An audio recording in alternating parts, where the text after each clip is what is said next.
a large cohort of patients that we could try to collaborate together, it would be wonderful. Yes, definitely. We're looking forward for that. Yeah.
Let's wait for 5 minutes, to a couple of minutes, and then we can start.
Navita, we can start. Yes, yes.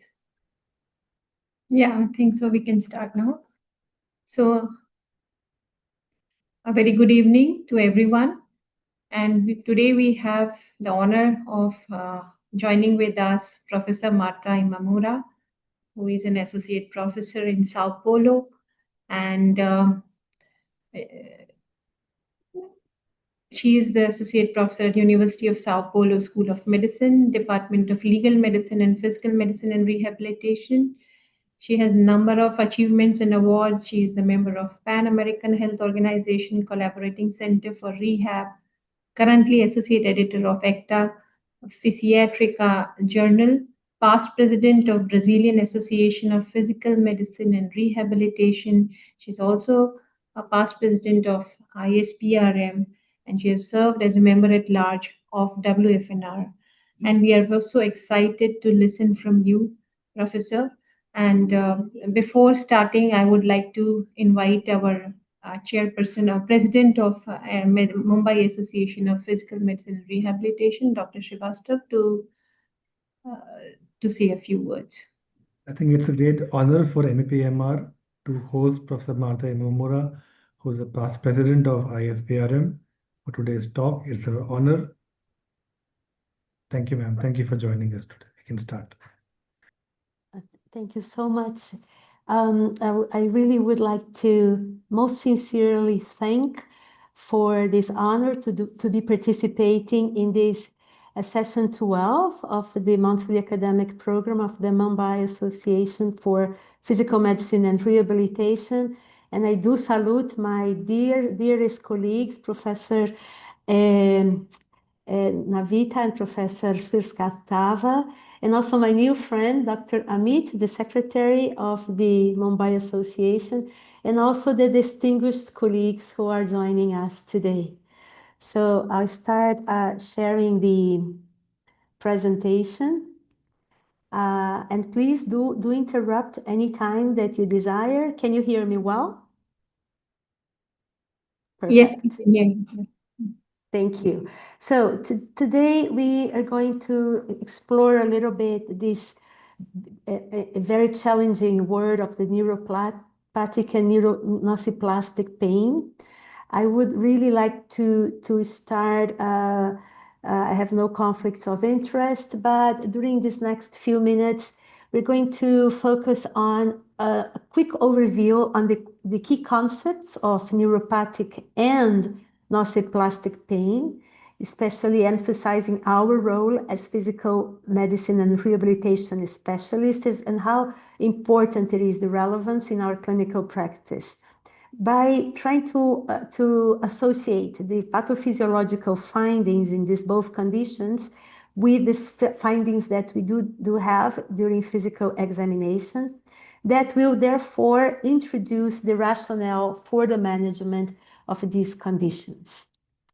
And I don't know how many of you are aware, but physical medicine and rehabilitation is extremely relevant for the burden of medicine or healthcare in the 21st century. If by 2011 we thought that our population that would benefit from rehabilitation was 1 out of 7, now it's clear that about 2.4 billion, this is back 2019, current data from WHO is about 2.6 billion people worldwide requires rehabilitation, quality rehabilitation. And unfortunately, despite the fact that the health conditions have improved, let's say care, the functioning aspect or the disability is increasing tremendously over time. And of course, low back pain is a leading cause of years lived with disability, is our indicator in the global burden diseases, for example, framework. And for that, the International Association for the Study of Pain, but also the International Society of Physical Medicine and Rehabilitation, we put together this position paper trying to focus more, going away from non-specific low back pain or primary low back pain, trying to better diagnose and identify the mechanisms involved in this condition so that we can propose better interventions. So when we talk about chronic pain, it's a real burden, not only in India, Brazil, but worldwide. We're talking about over 30% of the world population suffering from this health condition. The chronic pain in itself can be considered a health condition with challenging treatment options. And the most striking data that needs really to hit us is that the recovery rate, once it's established, it's about 5% only of those people suffering, which is a lot of people, recover fully for their functioning activities.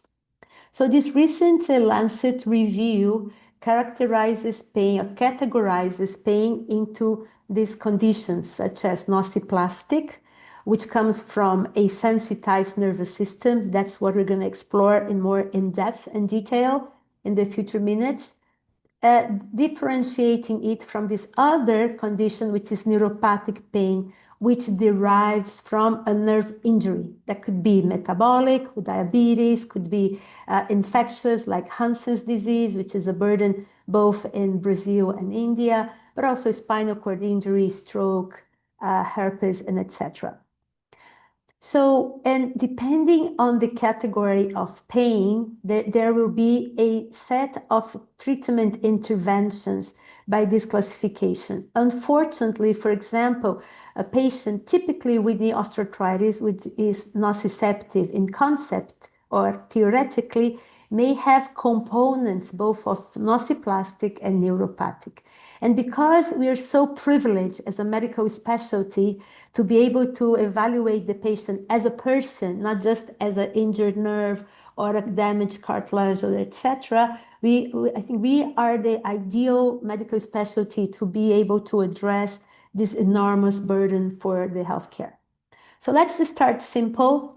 Nociceptive pain is defined as this unpleasant sensory emotional experience which is associated with an injury of any tissue, any anatomical tissue in the body. It has a protective role because, for example, this patient of mine, she was climbing a wall with those devices and she felt and said, oh, I sprained my ankles. May I go to acupuncture? But then someone saw it was a little bit red. And when she took away her tennis shoes, it was a fracture, a dislocation fracture of the talus. So a better treatment option is not just morphine or acupuncture, but really going for the orthopedic surgeon to fix that lesion. So the first one lesson that I would like all of you to take home is that pain is extremely important. It's the way the body has to inform that there is an injury, there is a danger that should be taken care of in the best and fast way possible. And we know the pathway. So you have the C fiber, which is thin, amyelinated. You have A delta fibers, which is also thin, but we had myelin sheath. This nociceptive impulses reaches the dorsal horn of the spinal cord, and then through basically two tracts reaches the thalamus in a specific area. So we call neo-spinothalamic tract that goes to the somatosensory cortex, opposite side of the brain. But we also have the paleo-spinothalamic tract that gives this emotional, more widespread, let's say, afferency for the pain symptoms. And it always starts with the nociceptor, a receptor capable of receiving this audiogenic, painful nociceptive stimuli. Different from other receptors, it is more free nerve endings, which is more simple because pain, as I mentioned, is so essential for life, for as an alarm system and with a protective role.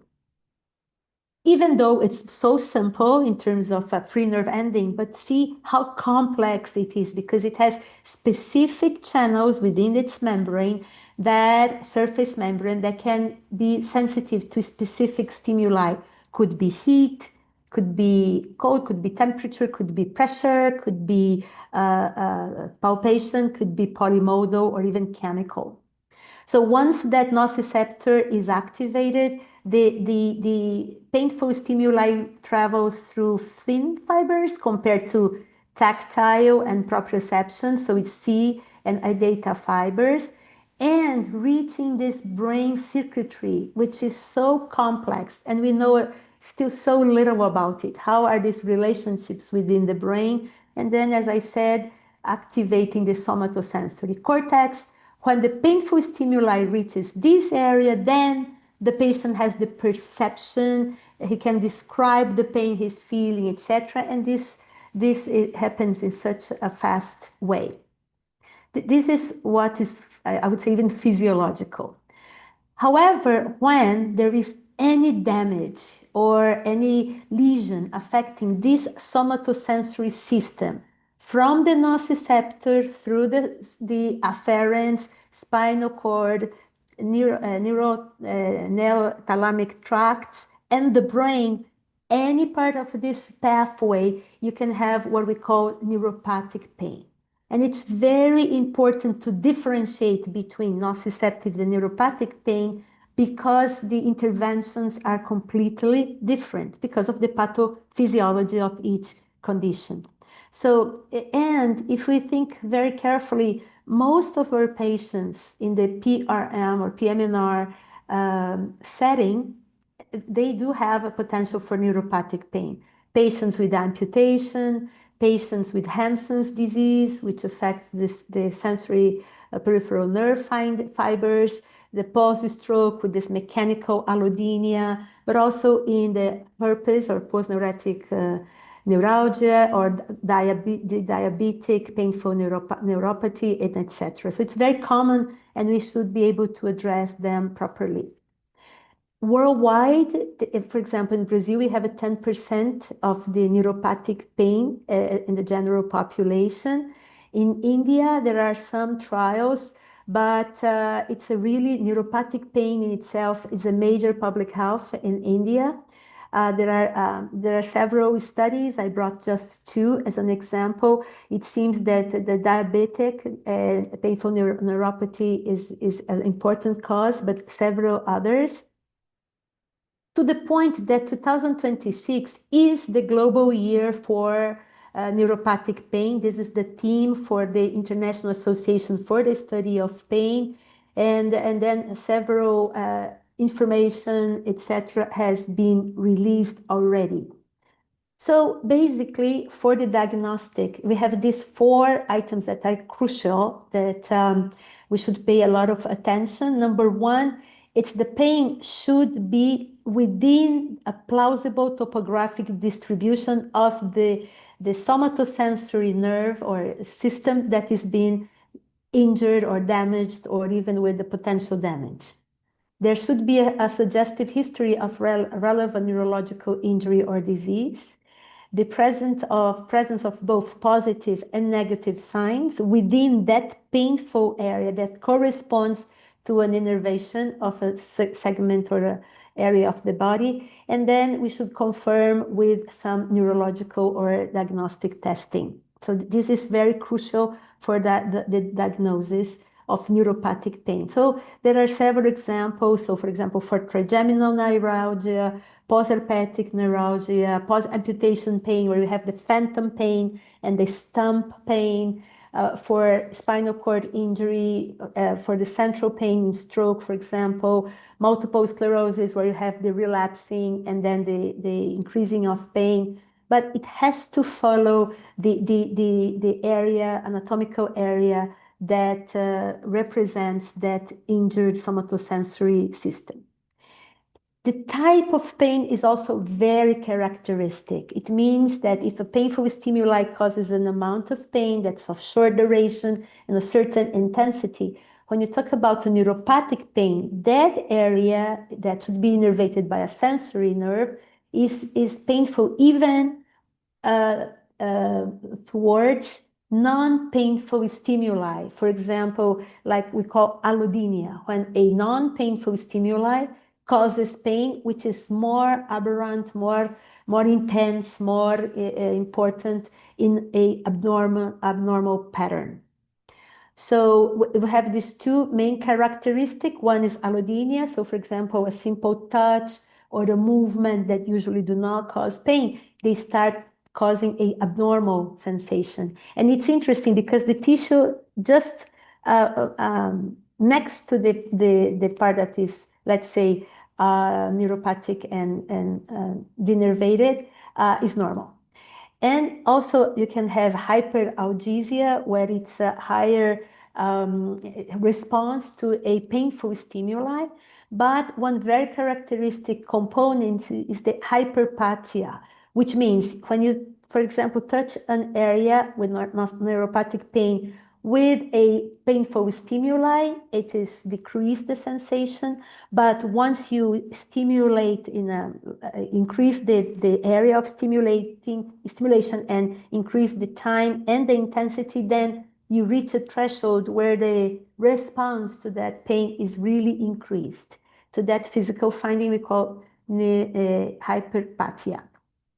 Now, and there is this other condition, I would say the third health condition, which would be, imagine a nervous system that is bombarded day and night for days, weeks, months, sometimes years of this nociceptive stimuli. How do you think this nervous system would react to this constant, continuous bombardment of nociceptive stimuli? Because if we think that pain is an alert sign, alarm that an injury is happening, and this bombardment is there all the time, probably the body responds differently. It doesn't shut down, it does not accommodate. On the contrary, even in that free nerve ending, which is the nociceptor or the receptor of pain, we already start visualizing changes within that structure that at the beginning could be just functional, but over time it becomes really anatomical, structural, with the increase of the number of receptors that not only responds to lower stimuli thresholds, but also an increase in that structure, with also an increase even in the genic expression of that system. This is just at the free nerve ending. If we go further to the dorsal horn of the spinal cord, you will see an altered nociception even in the absence of the nociceptor activation, which means even though I do not have the disease causing the stimulation of the pain pathway, the system starts working by itself. It happens also in the absence or no evidence of disease or lesion in the somatosensory system, which means it's not nociceptive anymore. It could have been in the past. It's not neuropathic, but it's just nociplastic. And this is a term, maybe some people discuss the name, but what's happening, the pathophysiology is more neurotransmitters in the postsynaptic cleft, sometimes more receptors even in the postsynaptic cleft, and receptors that should be closed but then kept open or kept transmitting the stimuli over time. And this we call, or the literature for a long time calls this central sensitization. So just to make a little more illustrative and more theoretical, let's say this is happening in the dorsal horn of the spinal cord. That's why we say central sensitization or central facilitation. So in the normal nociceptive processing, you have the primary neuron, for example, of a C fiber, right? And then you have the synaptic cleft and the post synaptic cleft and the secondary neuron. Usually, if you have a stimuli or a painful, the input is one, the output is one as well. So it's symmetrical, it's harmonized, it's the normal processing of the pain. Now, however, when this system is abnormally processing pain, for example, in a state of facilitation or central sensitization, this dorsal horn of the spinal cord, if you have, for example, one input, the output is increased, is facilitated. maybe because it's a response of the body to say, we have an injury, nobody's paying attention, let's make the alarm system more sensitive. So it starts informing the body even with no stimuli anymore. And it becomes a health condition in itself. So basically, we have this altered nociception. One of the explanation is an increase in the synaptic strength. So as I said, increased release of presynaptic excitatory neurotransmitters such as substance P, glutamate, the polypeptide related to the calcitonin gene. Or you have an increase in the postsynaptic membrane with more channels open or open for a longer period of time, which causes an increase in the membrane excitability from the pre to post-synaptic cleft. So let's take this we published in 2008. For example, as I mentioned in the beginning, knee osteoarthritis, which is in the Americas, is one of the leading causes of disability, especially arthritis in the knee. The damage is in the cartilage, but we don't focus only on the cartilage. That's why we need PMNR related recommendations, because when we assess this patient with a simple knee osteoarthritis, but is on a waiting list, for example, for a knee replacement that takes 1, 2, 12, 14 years, how is the system operating this entire somatosensory system? This is a question that we asked back in 2008, and we identified that exactly on the nerves or the territories of the dorsal horn of the spinal cord. So I'm talking about spinal nerves from L3, L4, and S2, for example, from the posterior part, they become sensitized, which means with a lower threshold to elicit pain within the areas innervated by that spinal nerve, which you all know as the dermatome, the myotome, the sclerotome, the neurotome, and the autonomic nervous system, specifically the sympathetic nervous system.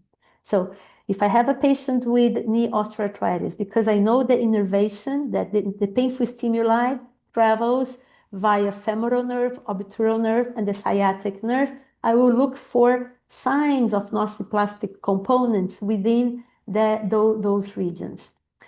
And also the sclerotome, which are the bone, the periosteum, right? So this is the spinal nerve. So I'm looking for the dermatome, the myotome, the sclerotome, the viscerotome sometimes. And it's very important to have the dermatomal map or chart that derives from nociceptive stimuli. This is the one that we find in the Netter anatomical book, for example. So interestingly, because sometimes if you don't examine or do an active search, most of times you will miss those very visible findings of hyperalgesia, allodynia, and even the sympathetic hyperactivity, which means this area has much more sweat. It becomes red, and with this lymphoedema, that we make the same stimuli in a non-sensitized area in the same spine, but out of L3, L4, S2. And here even I think you can see better S2, L4, L3. Patients don't know the dermatomal distribution, so it would be very difficult for patients to simulate this kind of findings. And when we do this pinch and roll maneuver, it is really, really painful. Sometimes patients say, oh, it's so painful. They feel like you're cutting with a surgical knife these areas, whereas these areas are completely pain-free. This patient did not have any a spontaneous complaint of low back pain. My pain is on the knee only. Yeah. But if you active search, you will find these findings. And it's interesting because the subcutaneous hyperalgesia, sometimes we have that orange peel appearance, and the subcutaneous is attached to to deeper tissues. And imagine that the sensory nerves have to go through this tissue to reach the skin to innervate it, but it's all let's say even between columns entrapped. Yeah, and we lose that beautiful architecture that keeps the fascia, the gliding of the structures. And with the simple algometer, you can see those areas or the palpation. So for any patient with pain, I'm talking about the nociplastic component, yes? So you have a knee osteoarthritis, that patient, usually the guidelines, X-ray to classify Kjellgren-Lawrence, for example. Yes, but in this patient, you can have this spectrum of findings for the same X-ray. So for this one, maybe a knee replacement would suffice to resolve the medical issue of your patient with knee osteoarthritis. I think the cause of the pain could have been knee osteoarthritis, but to the point that even if you replace this and bring a new non-damaged cartilage, if the condition is like this and this, probably it will be a failed surgery because the pain is no longer more in where it started, but it spread to the somatosensory system. So it's our duty to at least make sure in which category, because each one of those has a different diagnosis.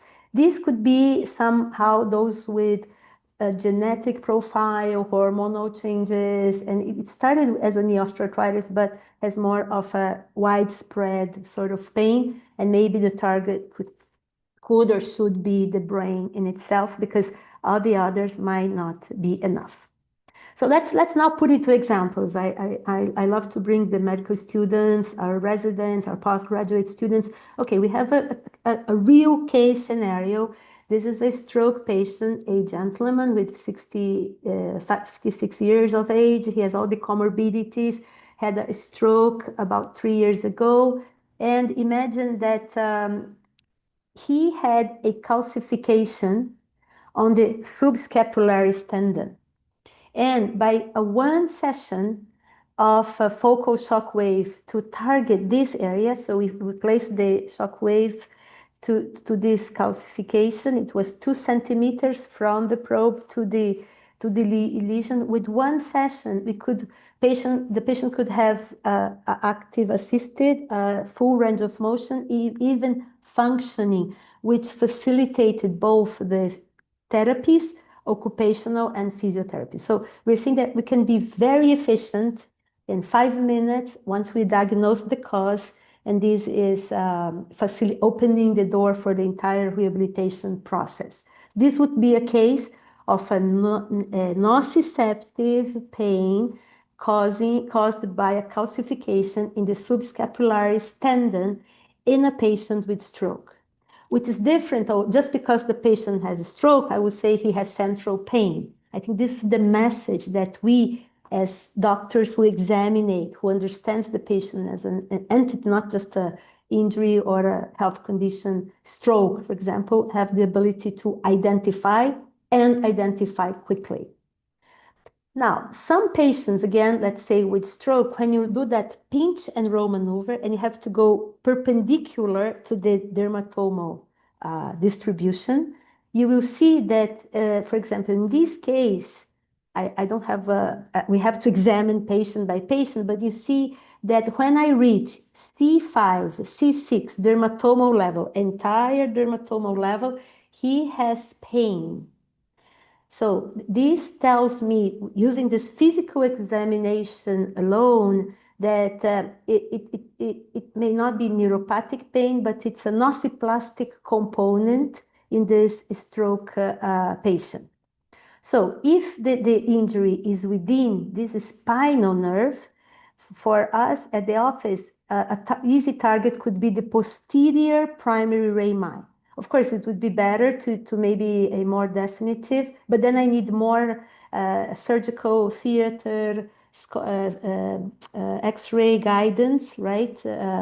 To block the spinal nerve in itself. So we just do the paraspinous block, which is the block of the posterior primary rami, which is a rami responsible for innervation of this posterior part of the back, the suprainterspinous ligament, and the facet joint. And this, because of the lamina, is a very simple intervention. So to test the hypothesis, we just did this paraspinal block at C5, C6 level. You see that the erythema is right there, and there was the clinical finding.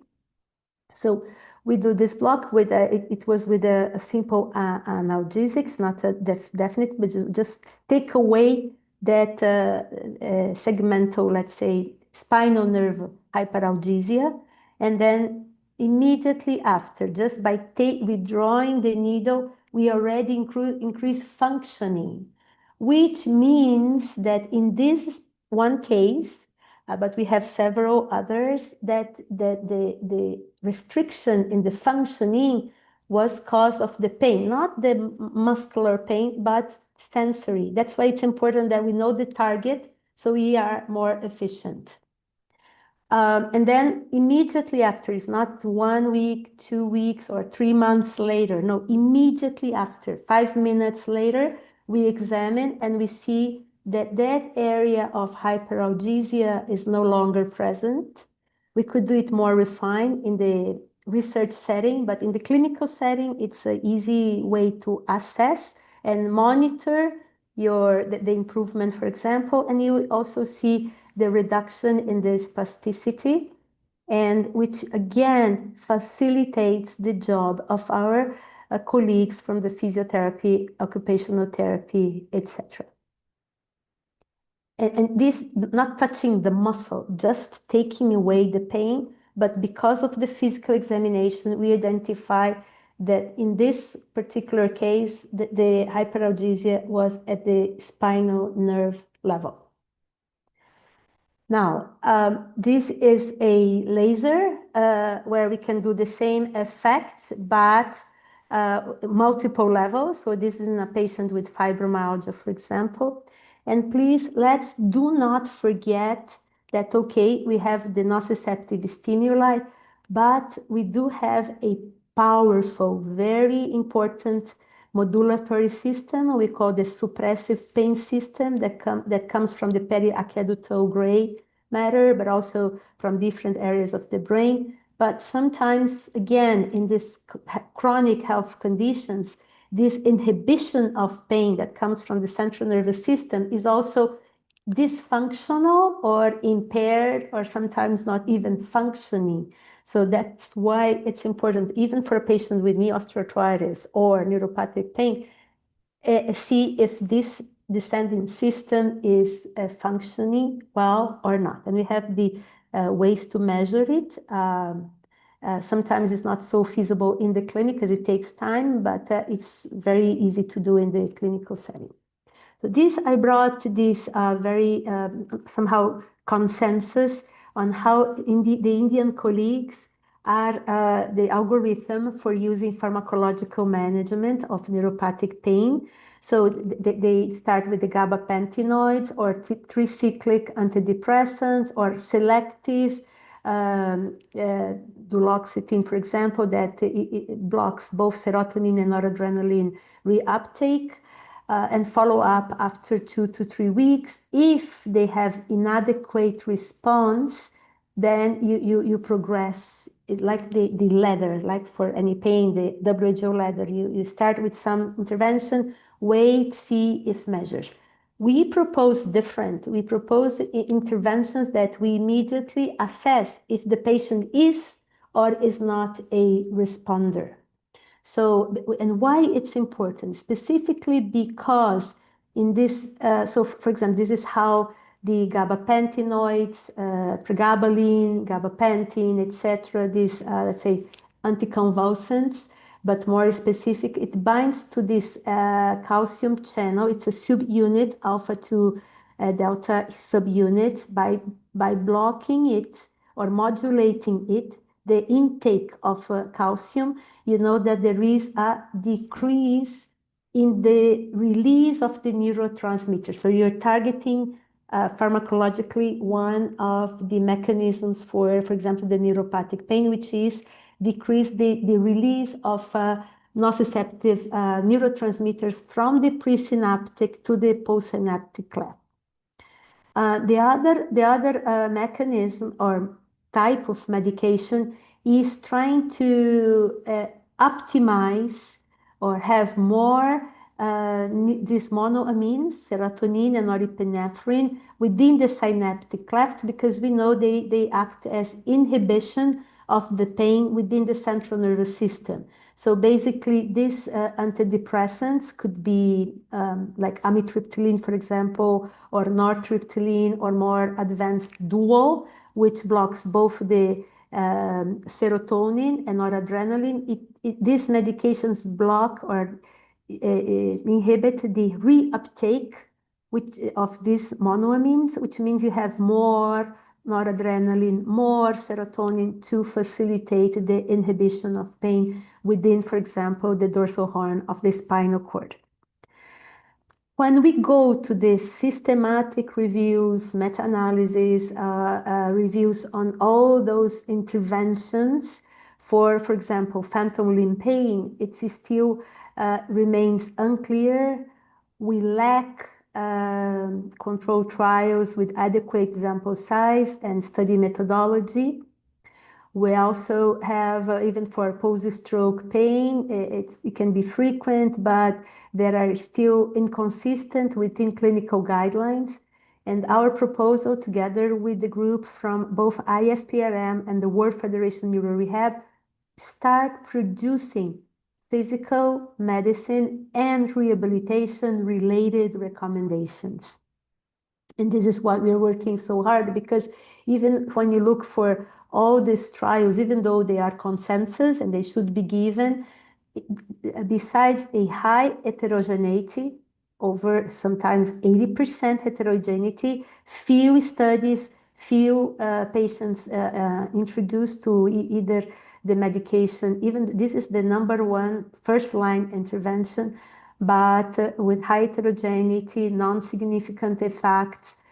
So really calling for more research to be done. Hopefully we can collaborate and do it properly, because we do have under this resolution of the World Health Organization, we need to strengthen rehabilitation in health systems. What does this mean?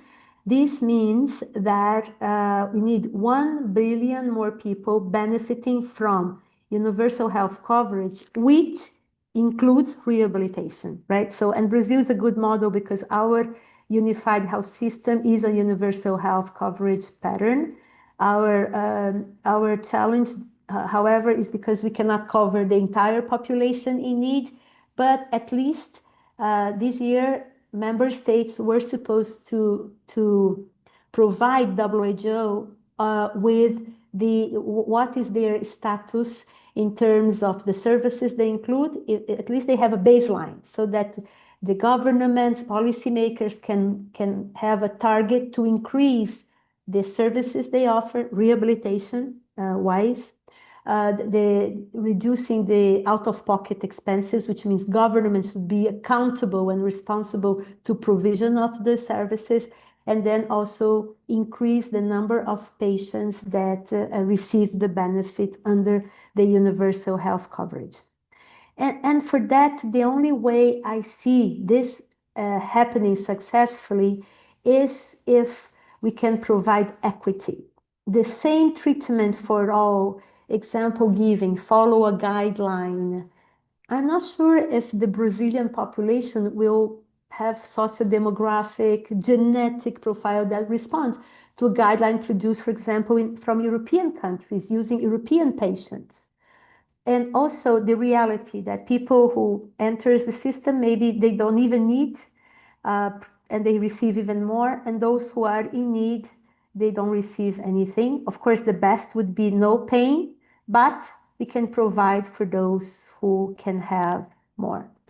If by today we can provide relief of pain together with improve of functioning, it is, I hope, unacceptable to see patients with sequela that could be completely, let's say, prevented. And I think that's our duty to, this is, I think, the WHO vision for 2030, which is not so far away in terms of timeline. We are middle of 2026, but provide quality services, quality services, which produces a objective outcome to optimize and maintain functioning. Sometimes patients are pain-free because they are on the opioid, but they don't function and they get worse and worse. So this is our chance, an opportunity to really collaborate together. The time, this was in 2023, so maybe the time was there. It was time now at that time, but hopefully we can take advantage of how to address these issues. You see, it's not difficult if we can collaborate, Professor Abhishek, Professor Navita, Amit, and colleagues, if we can collaborate really strongly, because we do have a key element for the research, clinical research with patients who adhere with treatments. Yeah, I think because we are somehow efficient. So I want to be really available for anything and that we may really collaborate, invite you for our center, and then please do, you're extremely welcome to São Paulo, and this phone is also WhatsApp.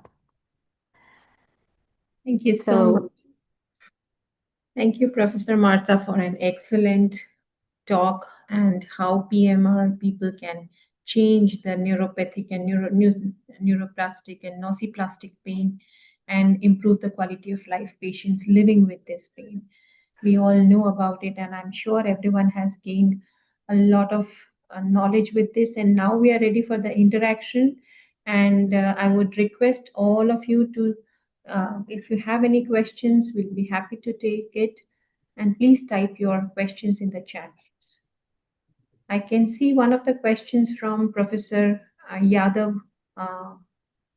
What role do neuroimmune interactions play in the development of neuropathic pain? Yes, extremely important. I would even say the white matter, the glial cells, and the interaction between the cells, they play a key role. And even not only the immunological, but also the inflammation to keep, let's say, keep the system or the pain stimuli ongoing.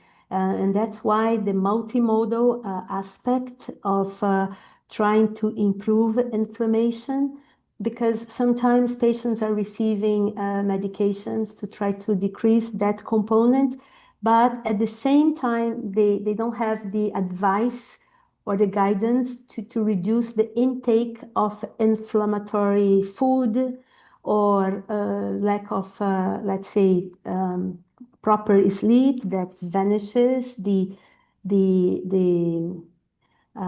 toxins that increases this neuroimmune or impairs even more the neuroimmune. So yes, there is an intense crosstalk, and not even talking about also the cytokines, which are severely affected, an imbalance between pro-inflammatory in detriment of the anti-inflammatory cytokines. So it's at all levels, but I would highlight the central nervous system, the white matter.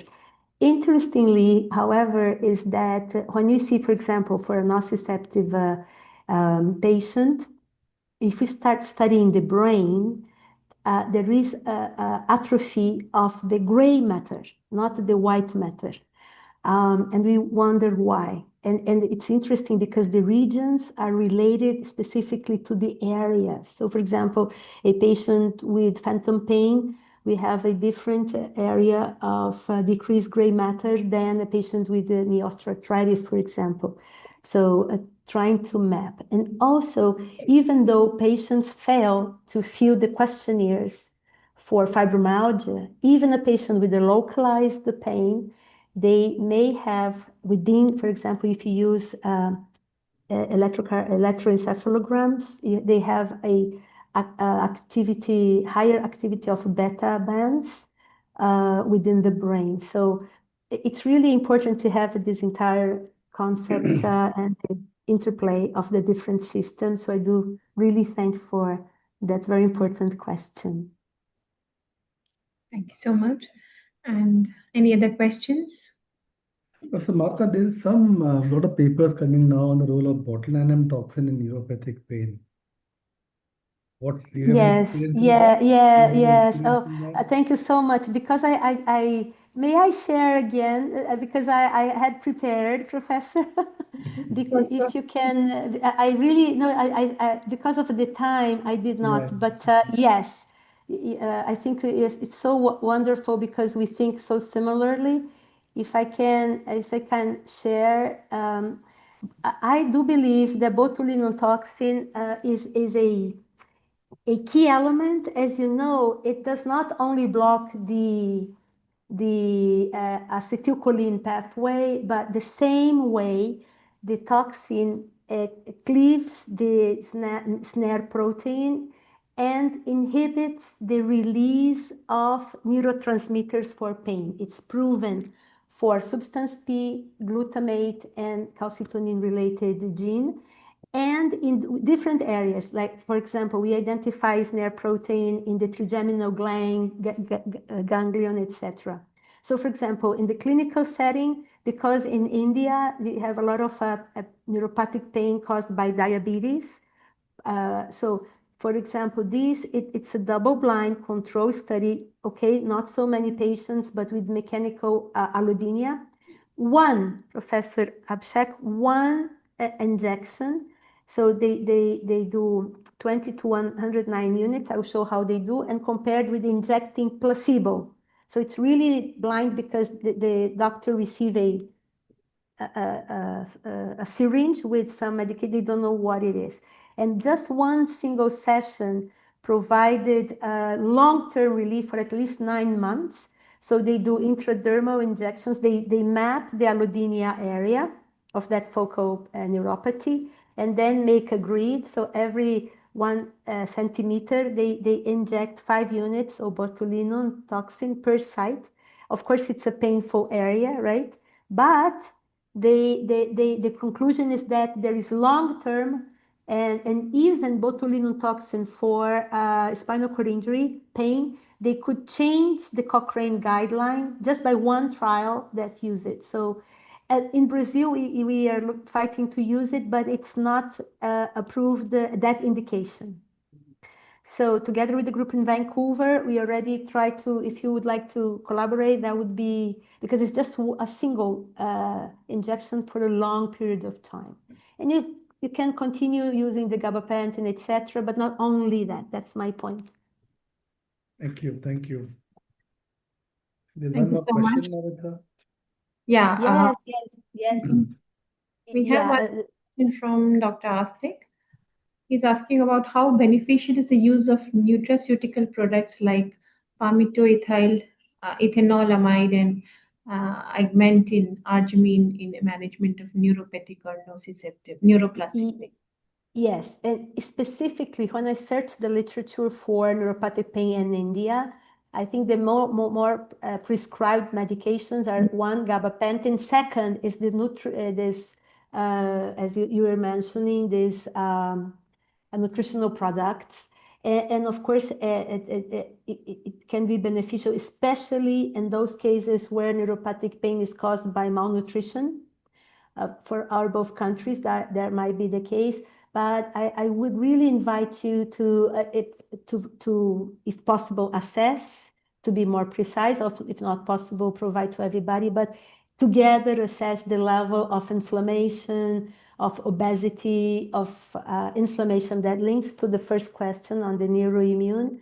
And also, so address that comprehensively. Yes, the sleep, the quality of food, the physical activity, and not just gabapentin, wait 3 weeks, reassess. I think that's where we can contribute with the literature being more aggressive, but more, yeah, interdisciplinary, multimodal. Yeah, thank you so much. Yes, I'm so glad because the things that I had to take off because of the time, the questions came, so I had the opportunity to also address. So we're thinking the same. We're in the same brave brain wavelength. Thank you. We again have a question from what would be your opinion on benefit of medicines like a combination of pregabalin and baclofen in a low backache? Yes, so that's another excellent question. So I think thank you so much, because I think that's the message we convey. We just don't give one medication, wait 3 weeks and see it failed or not. No, I already know when I examine the patient and do let's say, test to see the intervention, immediately who is responder or who is non-responder, which is a very key question for medicine, right? Identify who will respond to your intervention. And then, yes, it's multimodal, but not just blindly, baclofen or pregabalin. We have to assess, because, as I mentioned, a lot of deficiency in the power just by taking away the pain with one single injection of lidocaine may even optimize the medication you give, you prescribe, but then you have something else that you did with your hands. And nothing better than the patient leaving your office with less pain, especially when you examine. It was so painful, nobody examined before. And then they relieve. So you show that you produce something that changed the outcome of the patient. Yeah, so, but again, I would suggest first the cost, because you see the interventions, if they improve with a simple injection of lidocaine, why would I use the same amount of, or use a baclofen pump, for example, or even, let's say, those medications that has more overall effects, but with also side effects. So once you consider all that, and patients are aware, I think we mentioned in the conference in Morocco, I learned so much from Professor Abshek and Navita, that you need, even, for example, a patient with multiple sclerosis, they should be aware of what can happen before it happens. I think it's the same rationale. And the more acute we act, we are few PRM physicians, unfortunately, but if we could be there in the acute phase, we would have much more recovery rate. I think, hopefully guarantee to you, because we would, every minute that the system is overflowed with the sensitization and nobody taking care of, it is decreasing gray matter, malfunction of neuroimmune system, more other complications. So the quicker we act and more efficient we are, the better. Yeah. So maybe we are generous enough to teach patients and produce guidance. And sometimes patients are the best advocates, because once they improve, and sometimes, for example, in our seminars for cerebral palsy, a patient has a problem in the intestine, but he's crying. And then just giving gabapentin may not suffice. And you see simple interventions, if they're efficient, I think we would prefer. For example, that laser is a physical modality. In 51 seconds, without injections, etc., we can desensitize an entire segment with light. So maybe we can explore more of these innovations and bring a solution, because neuropathic pain is a burden everywhere. Maybe because they are using this stepwise approach, not comprehensive, at once approach, I would say. Yeah. So some things that I never use, like ketamine, because the patients don't go, because we treat more acutely, let's say, and more comprehensive with the multidisciplinary team, very hardly. I think we use ketamine for complex regional pain syndrome. We worked with Novartis to use those calcitonin medications in infusion. So let's think more simpler and then go further if needed. Yes, and if needed, yes. Sometimes you have your patient as an inpatient, decrease the amount of pain, yeah, down-regulate the system, and then you can start the intervention. Sometimes that could be a great approach as well. However, usually patients get a little bit pain-free with those interventions. For example, as the Dr. Gomez is asking, the ketamine infusion, take the advantage of that period pain-free to restore muscle functioning. That's another issue that I would like to have addressed as well, because every time you have pain, the muscles get really weak. And I would like to say not only the muscles, but the gray matter. It's because we don't assess, so we don't sometimes don't know. But so the more efficient you are, the better. I tell my students, please, if you're with pain, maybe you don't feel pain spontaneously, right? Because the suppressive pain system is there. But once we examine, and it's interesting because as they go first year medical school, 6 year, there is increase in pain. And if you examine and they have pain, I say, please be careful because your cognitive system or your brain is working some part of it to keep the suppressive pain system active, which means that other cognitive functions may not be as accurate as possible. I don't know if you understand what I mean, but I mean that that's why, because I tell you, when we submit a paper assessing brain, electroencephalogram multi-channel, to a knee journal, they say, you're crazy. Why are you studying the brain if they just go for physiotherapy, acupuncture, surgery? And then when you go to neurophysiology, but when you go to the orthopedics, why are you studying the brain? It's the knee. So I think the medical field still lacks this, that is one person, not a cartilage, not a nerve, but a person. And that the person itself, they themselves, they have this power to decrease pain themselves. Placebo effect when you use interventions, not drugs. For drugs, it's classical 30% improvement. Most of the trials using drugs for neuropathic pain, 30% improvement. And it's like placebo, but you still keep doing. But when you use interventions, placebo effect could be 70%, 60%. So even if it's a placebo, then at least pain-free. But during this period, examine the muscles, restore the body, the different muscles balance, physiological balance, assess the brain, assess cognition, educate the patient with how they eat, how they sleep, etc. And probably you have a better chance of better results. And also always myself, I'm so privileged, our team, we work in a multidisciplinary, so we have the nutritionist, the nurse that assess sleep. So, but the doctor facilitates. That's why we collaborate so close together, because then they assess the other part. Absolutely. Thank you so much. And I think so. This is how we as PMR physicians are different from other specialties, because we don't see the disease, but we see the patient as a whole, and we Yeah. know whatever even placebo, whatever we get uh, results after pain relief, we have to look for the muscles and the functioning. So that is Yeah. what's very important. Thank you so much for And guiding us and bringing out Prof. this important thing.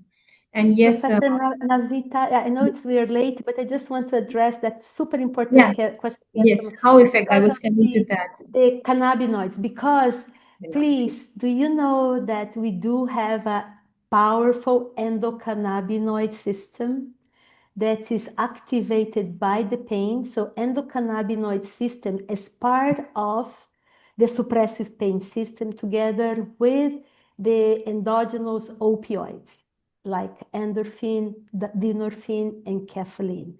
Every time you introduce exogenous of this, you decrease the release of the endogenous, let's say, tolerance providing drugs. Because we have a crisis now with opioids, probably we will have. So that's why how we elicit, how we strengthen the endocannabinoid system, how we assess it, right? It's really important. So yes, but for example, in Brazil, it's only approved for pain in MS patients. So I think also we can collaborate producing the data. So these efficient medications, for example, the cannabinoids, now it's purified, yes, but better. So when we have this school that we teach the patients, like 10 patients, we teach them, you have a power suppressive pain system. I didn't know my body produces marijuana. It's not marijuana, it's endocannabis, which has no harmful from the burning of the herb. It's purified. It's better than even the medication. So let's try also to enhance. Even when you do acupuncture, for example, you are with one needle activating the sleep, melatonin, the inflammation, right? And also the pain. So yeah, let's try simple, but then escalate as quickly as possible. I would never start with ketamine injection without doing the before. And you'll be surprised how educating patients and empowering them, they are your best advocate, and they can really do their job. Yeah, like a 50-50, they have to do their job by being active, sleeping properly, etc. And just by also, there is also this beautiful study, Professor Novita, I can send to you, how the brain processing therapy, that the understanding that it's not plastic, that the pain that is not damaging anymore, not causing any more harm. It's just the alarm system that's augmented. So and then patient taking activity, etc., it improves tremendously.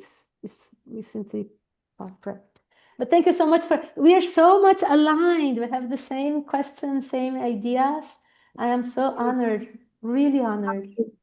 And I think so. We have taken all the questions, and everyone is very happy by this, I would say, enlightening presentation. Thank you so much, Professor Martha. And before we end, I would like to invite Dr. Amit, who is the Secretary of MAPMR, to say a few words and thank Professor Martha. Dr. Amit.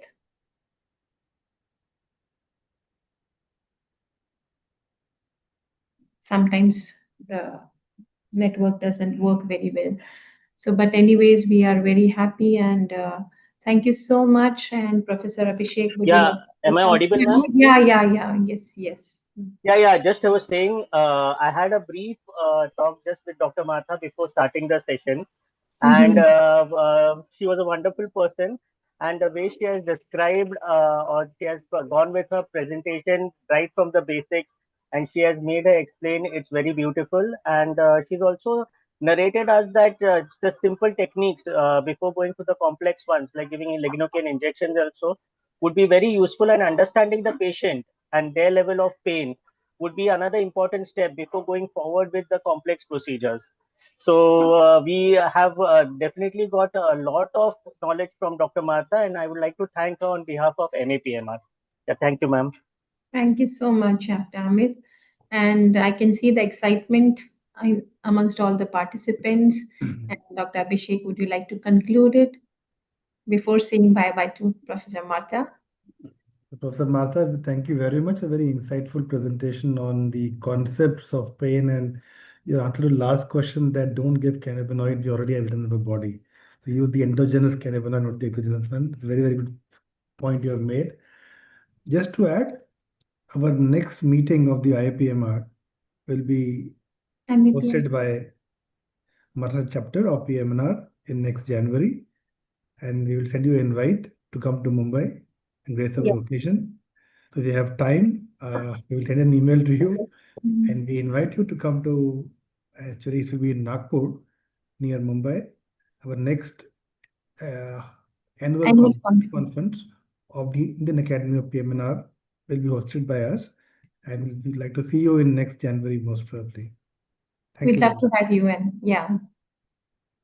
Thank you And so much. Yes, I was going to say the same, which Abhishek, Dr. Abhishek has invited you, and we look forward to have you in Nagpur, which is a city just near to Mumbai, in January next year for our national annual conference. We'll send you an invite. Thank you so much, yeah. and it was a very indeed a great pleasure to have you today. And this 1 hour was amazing. All of us enjoyed a lot, and the message is simple and crisp, that we start understanding the pain is very important, and going step by step approach rather than just jumping onto interventions is what is the need of the hour, and looking the patient as a whole and not one thing at a time is what we should do as PMR physicians. Thank you so much, Professor Martha.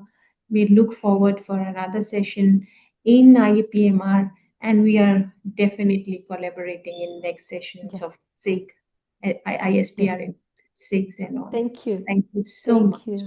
And Thank you thank you so all much. the Thank you. participants. Thank you for all the joining us participants. today. Thank you so much. Thank you. We'll Bye-bye. come next month. Indigo. Yes, indeed. Bye. Bye. Thank Bye. you. Thank you, everyone. Thank you. The next session.